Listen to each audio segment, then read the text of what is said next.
யோசேப்பை போல் நான் ஒழுங்கில்லையே, நோவாவை போல் நீதிமானும் இல்லையே, ஆபிரகாமை போல் விசுவாசி இல்லையே, தானியேலை போல் உம்மை வேண்டவில்லையே.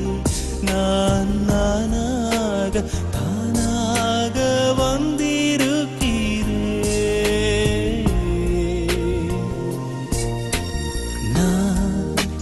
நானாகவே வந்திருக்கிறேன்.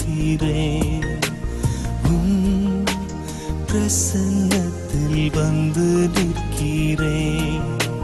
நீ இன்று என்னை ஏற்றுக்கொள்வீராகும், ராஜ்யத்தில் சேர்த்துக்கொள்.